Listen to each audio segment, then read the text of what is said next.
Morning, everybody, and welcome to Tea Tuesday. Got my last book. I'm going to see if I can order some more books on Mr. Twiddle. I'd like to thank Life with Patti and Kathy's Favorite Things for hosting Tea Tuesday. This is an open collab. You can have hot tea, cold tea, formal tea, or informal tea. Yep, that's right. You can have all the above. I'm drinking today some sweet tea.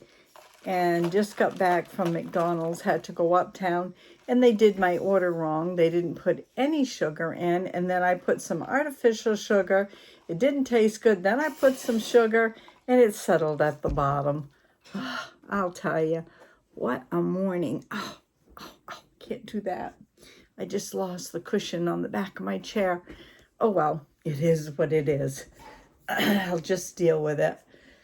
Excuse me, I hope everybody's doing well today. So, why don't you go over and check out the other gents and ladies and see what they're doing for Tea Tuesday. And if you'd like to join, this is an open collab. We would all love to have you. Oh, yes, we would. So, let's get started. Everything will be in the description box below. Hello, Mr. Twiddle. And we are on Mr. Twiddle and the Cow, Chapter 1. I wonder what this book's going to be like. Excuse me. Mr. Twiddle and the Cow. One day, Mrs. Twiddle asked Mr. Twiddle to go fetch her brother's cow for her. Albert, my brother, is going away, she said, and I told him we would look after his cow for a day or two. Oh, no. I think this was in the first book. Well, let's continue, but this may have been in the first book. Twiddle, so you go and fetch it, and we'll keep it in the field behind the house. It'll be nice to have some fresh milk. For nothing. Mr. Twiddle put down his paper and got up with a sigh. There's always seemed something to do just when he was nicely settled. He brushed his hair, stuffed a clean handkerchief into his pocket, and went to the door. Twiddle, don't forget your hat. I think it is, said Mrs. Twiddle. I believe you'd forget to take your head with you if it wasn't so firmly fixed on. I don't want my hat, said Mr. Twiddle. You must take your hat, said Mrs. Twiddle firmly. The sun is going to be hot. So Twiddle had to take his hat, but he felt rather obstinate that morning, and he made his mind up that although he had to take his hat, he wouldn't wear it. He'll regret it if he gets a sunburn. No, he'd carry it in his hand. Ah, Mrs. Twiddle, you'll be crossed if you saw that. It was a nice hat, for it was a new one. It was brown and had a fine brown ribbon around it, tied in a bow at the side. It fit Mr. Twiddle perfectly. Secretly, Mr. Twiddle thought he looked extremely nice in his new hat, and he quite meant to put it on if he met anyone, but he didn't. He got to the field and called the cows. The cow, a gentle creature who knew him well, came to the gate at once. Mr. Twiddle tied a rope around his neck and led her off. He hadn't gone far before the shoelace came undone. Mr. Twiddle looked down at it. He had his hat in one hand and the cow's rope in the other. What was he to do? I must just hang my hat up somewhere, said Mr. Twiddle in a dreamy voice, for he was hot and rather sleepy. He looked for something to hang his hat on and saw the cow's horns. Yep, I'm sorry, we've read this. Looking just like the hall peg at home on which he always hung his hat, Mr. Twiddle put his hat on the horns of the surprised cow. Then he knelt down and did up his shoelaces very cleverly with one hand. Ah, he said proudly, when he had finished. "Some folks may call me a stupid man, but it isn't many who could tie a lace with one hand." He walked on with the cow, feeling quite pleased with himself. The cow came gently after him, wearing the brown hat, excuse me, looking very comical indeed, but Mr. Twiddle had forgotten all about his hat. It wasn't until the sun shone down really hotly on his head that he felt he needed a hat. He put his hands up to his head and found no hat there. He looked at his two hands. Now, what had happened to his hat? He had certainly started out with it. "Oh, brother, brother, brother," said Mr. Twiddle, "I must have left it on the gate where I fetched the cow."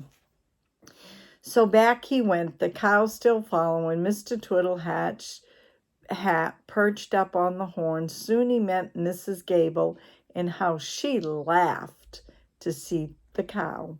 "Sorry I can't raise my hat to you this morning," said Mr. Twiddle politely, "but I've put it somewhere and I've forgotten it."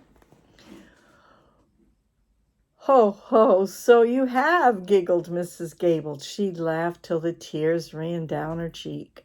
The next person Mr. Twiddle met was Dame Shoo, and she looked quite alarmed when she saw Mr. Twiddle without a hat and the cow with one.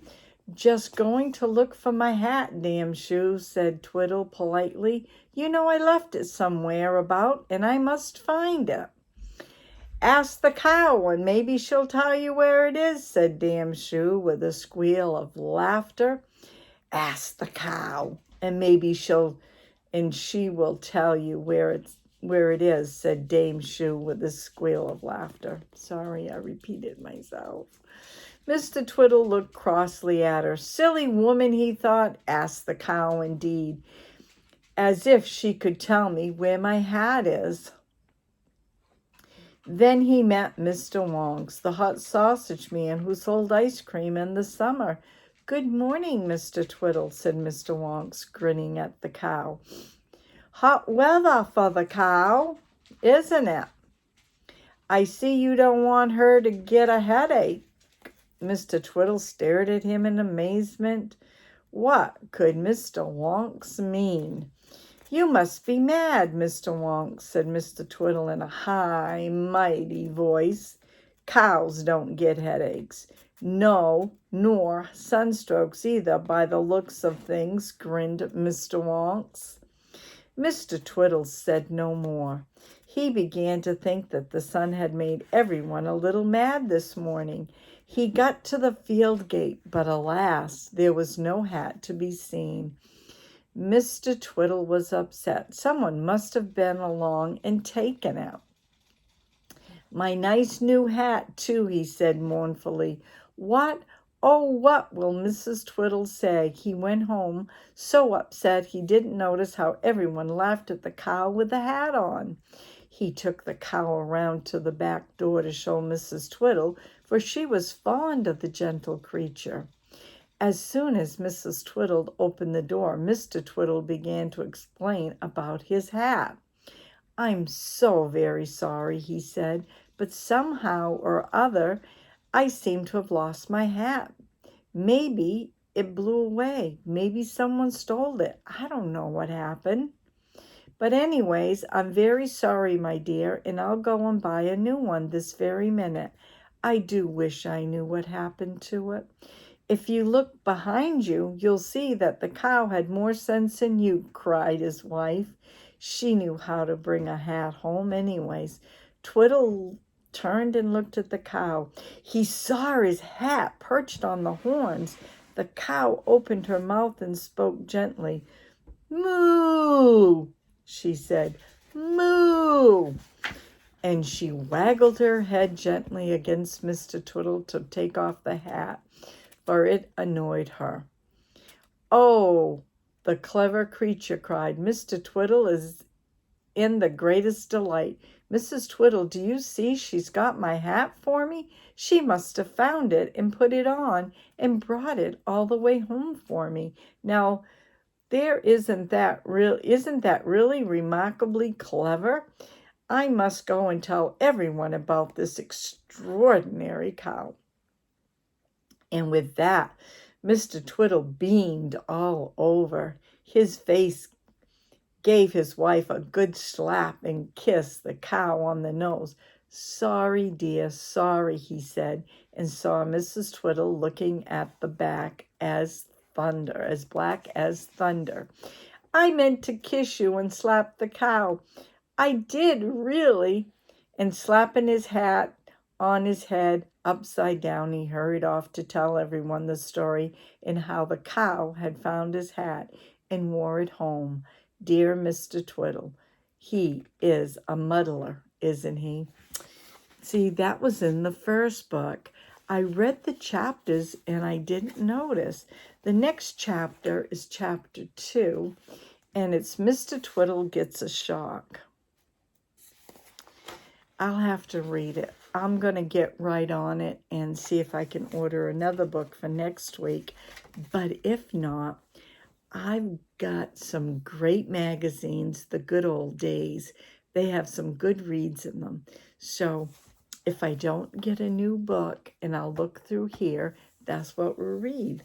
Thank you for coming along for Tea Tuesday and my sweet tea. And if you'd like to join, just hashtag lowercase letters, hashtag Tea Tuesday.